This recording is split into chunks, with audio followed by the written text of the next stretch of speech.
All right, what up, y'all? Welcome to episode 2 with Nick. I'm your host and your trainer today, Sean. And today, we getting active. Yo, what's going on, everybody? It's your boy Nick back at it again with Sean. Y'all know, since we meet 3 times a week, we got full body. But today, we are emphasizing and focusing on back first, and then working our way to the other muscles.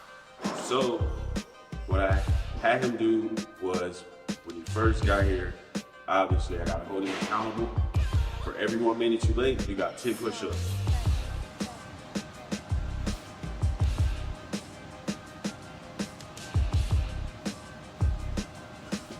Even though we're training our body, we also training our minds too. And we also are holding ourselves accountable to grow in many other areas just outside of training, you know? So with me holding him accountable in that area, it will show up in many different areas. The way you do one thing is the way you do all things. So I had to hold him accountable. He had 30 push-ups for being 3 minutes late.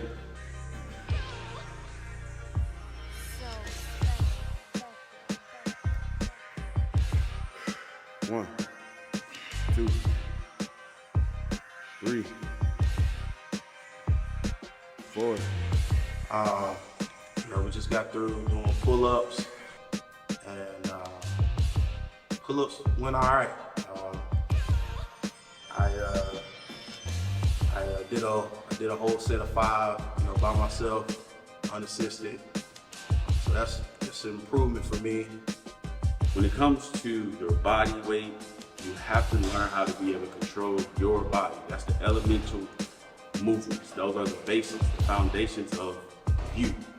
If you can't control you, then the weight, in my opinion, it's just my opinion, is bullshit. Excuse my language, but it's bullshit. So, with that being said, we work on those things. Typically, I personally don't really work on pull-ups, but that's something that I wanted to get better at. So I'm glad we're actually working on it here. So yeah, it was a good set. Challenging, which I need. I need to be challenged in those areas where I know I'm weak at. So it was good that we, started doing that today. Well, not just started, but we worked on that today during today's session. Trying to improve it. Once I started to see that he broke, okay, cool, we wanted to add the resistance band in there too, so he can get that full stretch and still be able to pull up. Now you can do this with a machine, however the resistance bands give you a lot more body control, in my opinion. It's just my opinion.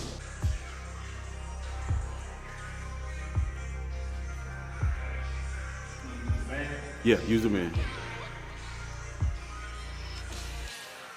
I want you to get that. Woo! Strong self. Yeah, I don't know what's really going on, but we were getting ready to use the band for assistance on pull-up. And as soon as I pulled it, put some real tension on it, that joint just snapped. You get that. You get that. You get that. You get that. Woo! Strong self.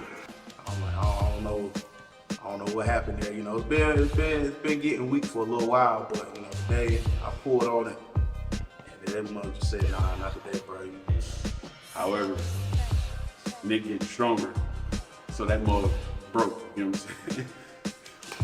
And also, it was kind of already worn, tore up. Excuse me. But we had to emphasize or reroute some things. So with that being said, what I had to do was hold it in negative. Hey, 1. On 5, when I say 5, go. 1, 2, 3, 4, 5, pull. Yup, reset. 1, 2, 3, 4, 5, pull. Yup, 5, 4, 3, 2, 1, pull. Yup. At it being fully stretched out for 5, and then try to pull yourself up. You did that for a couple seconds, and then what I also had to do was hold at the top 5 seconds, and then I had him pull down full control. Let's work. Hold yourself up there. 5, 4, use your core. 3, 2, 1, slowly release, slowly release, slowly release. There you go. 5, 4, use your core. 3, 2, 1, slowly release, slowly release, slowly release, slowly release. There you go. That whole entire thing is allowing you to control your body in different areas of the pull-up.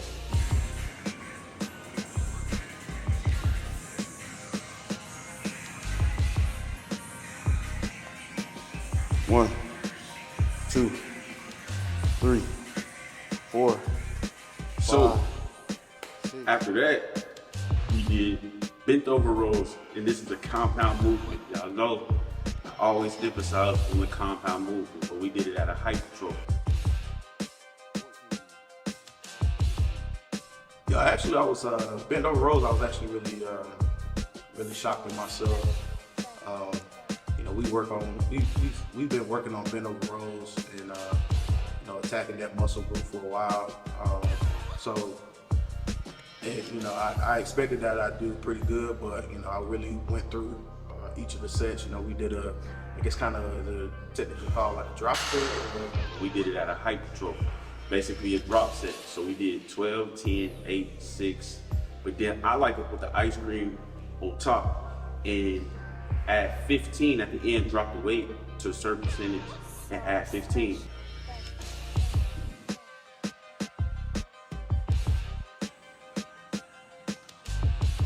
One, 2, 3, 4, 5. I was actually impressed at how well I did pushing through each of those sets. I didn't really struggle until probably like they set when we did 8 or 6. Those two is when I kind of struggled a little bit, just pushing through. But other than that, I was impressed by how well we progressed through those today. So. 1, 2, 3, 4, 5, 6, 7, 8, 9, push, 10, 11, 12, 13, 14, 15, work. What this does it kind of goes from conditioning to strength, and then you go back into conditioning. Your muscles are already fatigued by the time you get to that last set, the heaviest set. So then we go back into the conditioning area, muscle endurance area, to burn it out. Hopefully your technique shouldn't break, and you should get to that 15. If you don't get to that 15, that means we work. If you get to that 15, that means next time we can bump it up a notch. You know what I'm saying? So that's what we did. Technique was superb. We've been working on this for a while, and this technique is getting better and better and better and better. So I like the way you performed on that one. Top tier, feel me?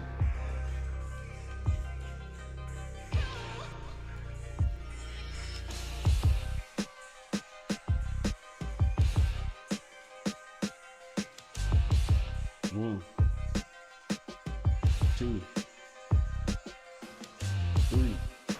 Yeah, so we just did seated, alternate seated shoulder press. That was fairly good, fairly straight. I think I actually go up to you know, I've been having some issues with my shoulder. It's like right in here, but a lot of that is kind of subsiding. I'm not really feeling the same pain anymore, same way it was. So, you know, it's good that we're working out on that. Within this, we have been rehabilitating his shoulder with his rotator cuff using rehab exercises at the beginning of the workout before we hit any type of weight. I'm seeing now that that's actually benefiting him in his work. At the beginning, when doing the shoulder press, typically people start out here. However, to protect that rotator cuff, this is fully stretched. You kind of want to bring this elbow and drop it.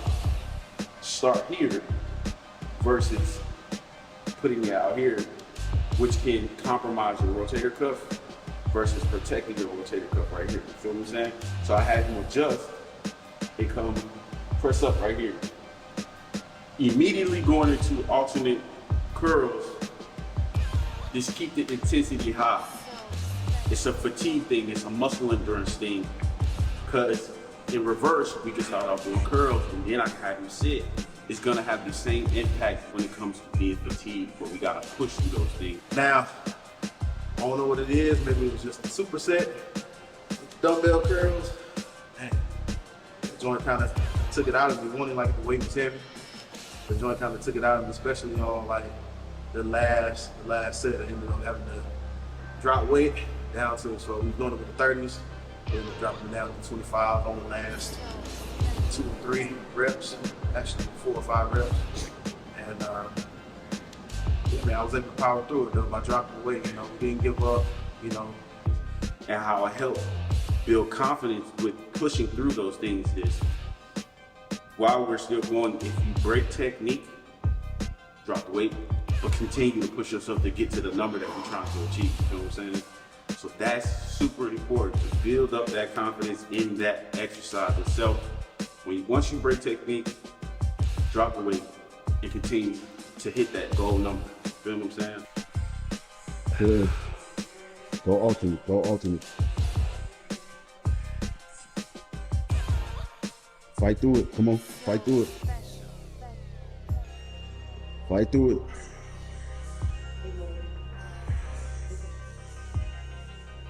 Yup, push. You break, come on.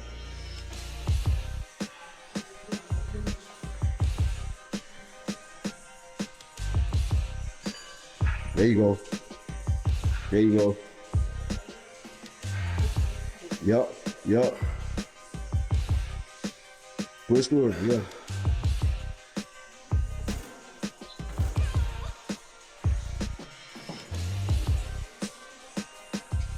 We worked it. I can tell he either ate something or had some type of coffee or had some type of pre-workout, something, because he coming in here knocking shit out like it's nothing. You know what I'm saying? I don't know. Maybe it's just the camera, you know? We out here grinding. Maybe he feeling better, you know what I'm saying? Maybe he had a good day. Maybe he got something last night, we don't know. You know what I'm saying? But I see the difference. That boy working today. Got that protein shake in? Did you eat? I did get a protein shake. Okay. I'm seeing the difference. 1, 2, 3, 4, 5, 6, 7, 8, 9, 10, 11. Big push, 12, go straight into it. Deadlifts was all right, you know, because it was like we're working on 2 things at one time. So you know, we were working on legs, you know, I was working on grip. We also started working on shoulders. So 3 things, you know, all that kind of at one time. But you know, the deadlifts was all right. That was good. You know, I was able to power through that.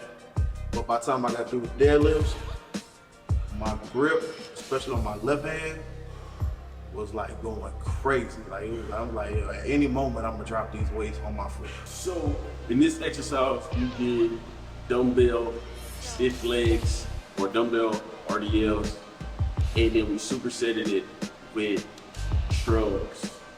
Now, again, going back into working opposite muscles, going from bottom to top, hitting the hamstring, indirectly hitting the glutes, stretching them out. Supersetting that with these shrugs, hitting the traps. He already got some well-developed traps.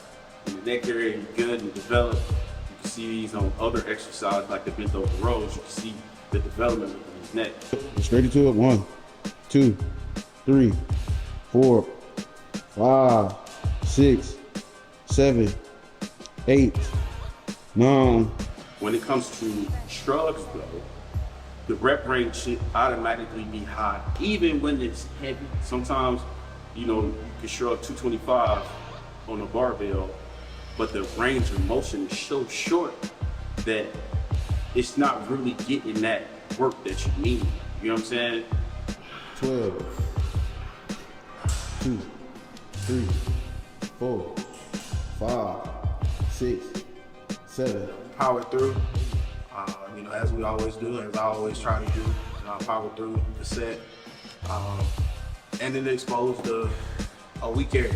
You know, I realized that my grip on my left hand isn't the strongest grip on my right hand, and I originally was thinking it was the other way around. I figured my right hand was kind of going to go out before my left hand, but that wasn't the case. So it lets me know I need to, you know, work on grip on my left hand. So you got to keep the intensity as far as in the rep range pretty fairly high when it comes to that. That's where I see the most growth because of the rep range is short. It's not like a full squat where the rep range is long or a dumbbell curl where the rep range is long. The rep range is this. And most people have not learned to allow their traps to touch their ear. You know what I'm saying? Try to get up as much as they can. They try to quick pump. You know what I'm saying? If you was to quick pump, y'all about to get my personality now. If you was to quick pump your girl like that, and you need to actually feel it in slow stroke, you know what I'm saying? That ain't gonna work. You gotta take your time. Get in there. Allow it to feel it, you know what I'm saying? So that thing is steady. 1 second, 2 seconds, not no, like that.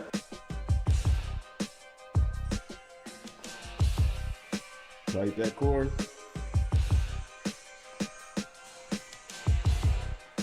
Yep, push.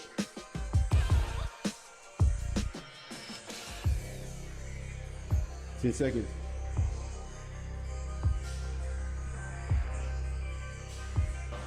Five. Finisher four, was 3.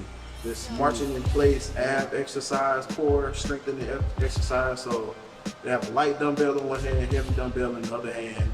And so you just light dumbbell here, heavy dumbbell here, and you're marching in place, keeping it tight, your core tight, and you know, just trying to work on strengthening your core. That actually was pretty good. I ended up messing up the exercise a little bit because we were supposed to switch hands with which hand had the light dumbbell. You know, I was supposed to have the light dumbbell in this hand and heavy on that one. I was just doing it the same on the right hand, so I messed that up a little bit. I didn't realize it, but Then we ended off with these things I like to call marching in place. However, they're weighted. What this is designed for is to stabilize your core muscles, not your abs, but your core muscles. Those are two separate things. What this does is tighten up your stomach area. Your abs is what's just developed, as you see, what I like to call either pebbles or speed bumps. Big boys got speed bumps, little guys got pebbles, you know what I'm saying? However, you can make those thicker. With your core is what keep your stomach area tight. I know that this is an area that we need to work on with me, so using these core stabilization exercises will allow us to tighten up the core. To see the abs, it's all in the kitchen, baby. There's no such thing as spot reduce. You have to be able to consume the right amount of calories consistently to bump up your metabolism, to be able to burn off those calories while still eating at a caloric deficit. That's how you see your core. Ain't no shortcut. I want y'all to hear me out there. No shortcuts to seeing your core. You know what I'm saying? To seeing your abs. we got through it. Like I said, we powered through everything from beginning to end. Even my 30 accountability push-ups that I had to do. You know, I went ahead and knocked those out. You know, let them know that won't nothing to me. You know, 30 push-ups. I got that. You know, it's good that Deshaun is trying to be a strong accountability partner. But not just for him, not just for me, but you know, all his clients, and you know, even for himself, holding himself accountable. You know, we often have that conversation a lot. It's about holding each other accountable and ourselves as well as ourselves. So, you know, I appreciate that. You know, we weighed in today. You know, my scale said something different than his scale, but we're gonna go off of what his scale said. Just because I think that's the best way to do it. I had two scales at my house, and each of them say that there's like a 2 pound variance there. But you know, his scale says 2 pounds above what my two say. So I'm like, hey, you know, we're gonna start with that. We're gonna go with that, and we're gonna keep rocking and rolling from there. I'm not gonna, just as finish a statement for myself and for anybody out there who is struggling with weight loss. In this journey, you often cannot let the numbers discourage you. And that's just kind of where I'm at in my phase of weight loss and this fitness journey that I've been on. Is, you know, I've been seeing, I haven't really seen the scale drop the way I wanted to, but I see my clothes fitting better. I put on a pair of pants that I've had for 5 years last week that I've never worn before. I've never been able to wear until this past week when I first put them on. Like I decided, you know, I got these new jeans with the tag still on that I could never wear. I put them on, flipped them up like it was nothing. I put on a shirt yesterday. Last night I put on a shirt that 2 weeks ago didn't fit me. So I'm seeing my body sculpting the way I wanted to. So I'm not going to be discouraged by the numbers. You know, it is still a goal, but as long as I stay consistent and, you know, I'm seeing the main results, which is, you know, I want to be able to fit into whatever I want to be able to fit into. You know, I want to be able to fit into, I want to be able to feel good in whatever I put on. You know, and the weight loss is a necessary byproduct or a beneficial byproduct of the work we do here. But I really want to, you know, feel good in whatever I wear. I want to feel good in my own skin. And so as long as I see that is what's happening, I'm going to just continue to press on. You know? So anybody who's out there struggling, don't get discouraged by the numbers, you know, but just, you know, hopefully, you know, you're starting to see, you got to pay attention to what you see in the mirror and how your clothes are fitting. You know, that's going to be a real telltale sign of the work that you're doing in the gym and in the kitchen. So that's all I got for you. So, with that being said, man, this was a great workout today. He came in here, he pushed, he looked like he was motivated, even though he came in kind of late, he made up for it. In my opinion, he made up for it, showed his ass off. Yeah, we could push a little harder, and yeah, we could push a little better, but the way that he performed today, I give him an A+. So with that being said, man, y'all know what it is. We growing together, you feel what I'm saying? This is what this all about. ProXject Discipline, episode 2, you know what I'm saying, with my boy Nick. We grinding. So, together we stand, y'all know what it is. Divided we fall. We're gonna see y'all on the next episode. We'll holler at y'all, man. We out.